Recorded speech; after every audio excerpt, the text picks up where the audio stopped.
A report has come out that the Blue Jays are going to be pursuing Cody Bellinger, and he's a more than adequate replacement for what they were trying to get accomplished this offseason. He's had some good seasons, he's had some great seasons, but he's also had some down seasons. So he's seen as a pretty big risk among industry sources around Major League Baseball. So we'll break that down and much more in this episode of Jays Digest.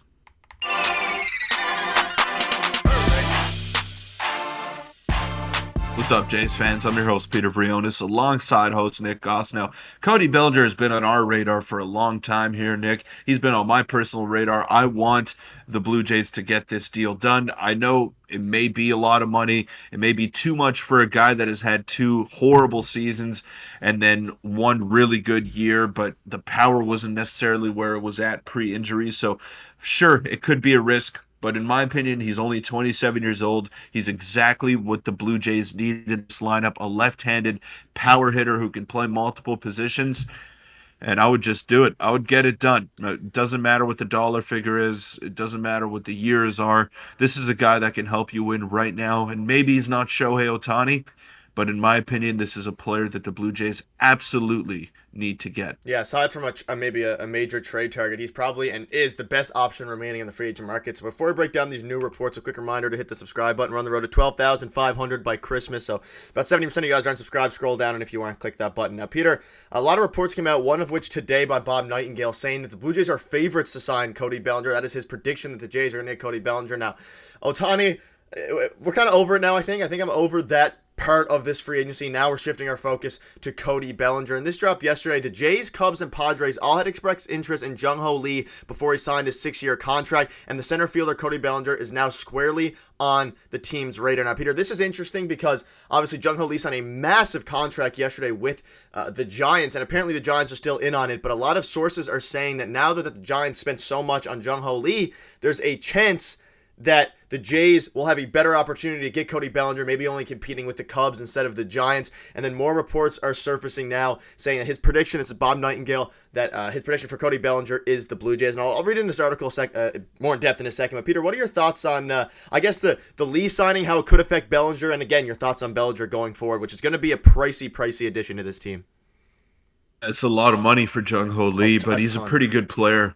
113 million for someone that's never played Major League Baseball and played in the KBO. It's not like he was playing in the NPB. The KBO is not really comparable to the NPB. So it's a lot of money, but I like him as a player. I think he's got good contact.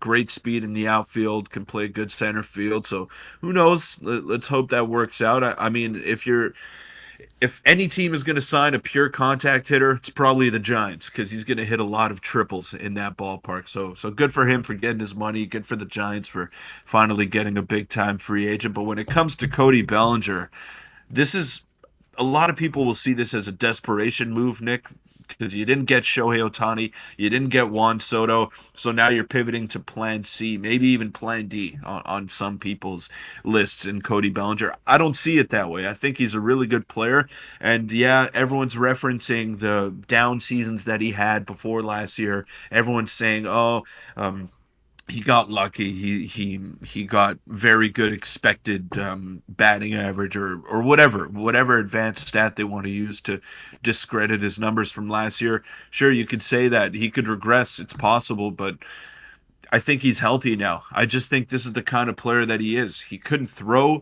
in his last couple of years in Los Angeles. He couldn't hit for power. You could tell that his shoulder was really bothering him. And now he's healthy. Maybe he's not fully healthy yet because he only hit 20-something home runs last year and not that 40 that we saw in his MVP season. But I think he's a really good player and someone that could definitely help out the Blue Jays. Do I want that to be their only addition, their big-time addition? I'm okay with it being their big-time addition, but not their only addition. So if they get Bellinger, they got to add a little bit more on top of that, but I think it's a good start. Yeah, and like I said, this is for Bob Nightingale. He basically just goes on to say exactly what you said. He's 28 years old. He's about to enter his prime, and the Jays are actively pursuing him. And this report this basically just summarizes the Athletic article from Mark Feinstein. He says, now with Ohtani off the board and Soto dealt to the Yankees, a division rival, it's close to a worst-case scenario for Toronto, but their priorities this winter are focused on position players, and the next best free agent is Cody Bellinger. And the Jays, according to sources, have been known to like the 28-year-old as a left-handed outfielder and are also interested in bringing back Matt Chapman. But basically, if you actually read the article, the Jays are all signs are pointing to them actively pursuing Cody Bellinger. Tons of reports are coming out about it. Now, the figure we're still unknown, whether it's 6 years, 190, whether it's getting into the 200 plus range. Probably might get into the 200 plus range, especially when we're seeing players who haven't even played in the MLB getting over $100 million. And Cody Bellinger, like you said, expected stats weren't great last season, but he did put up almost 900 OPS. He's had MVP caliber seasons in the past, obviously prior to his 2 down seasons. So Peter, I think it's possible. The favorites are now turning into the Blue Jays, but again, when we're looking at moves that have to be done, I think Cody Bellinger is fine being the big move. And then I think they also would probably bring back Matt Chapman in this case scenario if they do end up signing Cody Bellinger. Or maybe they make a big trade for someone else, but they need to make this move. And unfortunately, it might cost a lot with the way this market is shaping out. Do you have any predictions for the money figure, or rather a prediction you think you would be comfortable with paying for Cody Bellinger given the market and how it's shaped out so far? I think he's gonna want the most years possible. He might try to go for 7 or 8, similar to what Brandon Nimmo did with the New York Mets, because we know that the Jays were in on him last offseason before they pivoted to that Varsho trade, and Nimmo got 8 years with the Mets, and the rumor was going around was around what, 6 years. Yep. That's what Brandon Nimmo was rumored to have gotten last year. So I predict that Cody's going to try to get as many years as he can on that deal, and not necessarily worry about the AAV. Just try to drag it on as long as possible. So I'm gonna go maybe 7 190 ish, like that. I think you're in that ballpark, and I'm okay with paying that. He's a good player, and let's just look at it this way: an off season of Cody Bellinger, and let's say JD Martinez. It's a pretty good off season, and Very then you good. bring Matt Chapman back. That's a very good off season. So, yeah, maybe it's not as flashy as you would have liked to have seen with those 2 superstar players that were available, but your team just got significantly better. You got better in the DH position. You got much better in the center field position. No disrespect to Kevin Kiermaier, but I think I'll take an 800 plus OPS out of Cody Bellinger over him any day. And then Dalton Varsho maybe moves to center field full time, and you keep Cody Bellinger healthy in left field. Like, who knows? There's so many possibilities that the Blue Jays could take here. But your team gets significantly better with those 3 additions, or bringing back Matt Chapman and those 2 additions. So let's just look at it that way. The Blue Jays can make this team a lot better with a couple of additions as opposed to just one big time home run free agency addition. Yeah, I mean, now we're looking at the fact that if you can bring in a few good guys instead of just Ohtani, obviously Ohtani would have been the biggest free agent. And one quick thing, again, in this report, which is very interesting at the bottom, this keeps coming out. There was an article by Ben Nicholson-Smith posted that the Jays remain interested in bringing back third baseman Matt Chapman. And Peter, I was going to ask you to touch on it, but you basically just touched on it. I think they do this, especially now that we're not getting Ohtani. I think he's the best option if you want to maximize his 2-year window. The chances that Aurelvis Martinez or any of our prospects get brought up and produce better overall compared to Matt Chapman is extremely low. Let's not forget that how good Matt Chapman is at defense, and of course he had a very bad hitting year last year, but he still finished with a 4+ WAR. And to ask a rookie to do that, or even, I mean, Candelario was a guy who got brought up. He's now not going to be on the Blue Jays. He signed with the Reds, so there's not many options there. I think they re-sign Matt Chapman, and then they go out and sign Cody Bellinger. And Peter, like we mentioned in yesterday's video, I suspect this will happen in the coming days, if not like tomorrow or the next day with the way things are shaping up. The stove is hot right now. But any quick final thoughts before we wrap Yeah. up?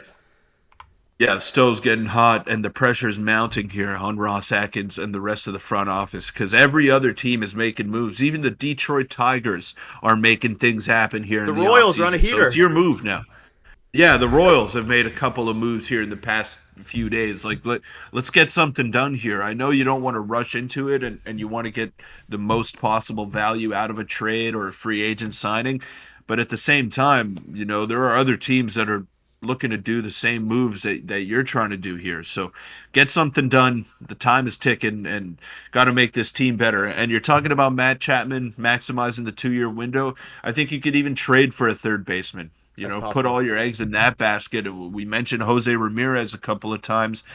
I know he has that no trade clause, and he might not want to leave Cleveland, but they're rebuilding, and they're making that abundantly clear. So maybe he's going to want to leave town as well. Who knows? There's a lot of ways to make this team better. That's why I'm not sounding the alarms.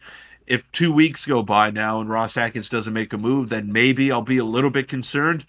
but it's still very early in the offseason, and I think we're going to see a much better product on the field next year for the Blue Jays. Yeah, I'm over the Ohtani thing, and now it's time for Ross to actually go out and do something of meaning, and I think he's working on it. And I also wouldn't be surprised if we're making a trade video over the next 5 or 6 days. But that'll wrap it up. Let us know what your thoughts are in the comment section below. Check out the video on your screen now from yesterday, and we'll see you guys tomorrow.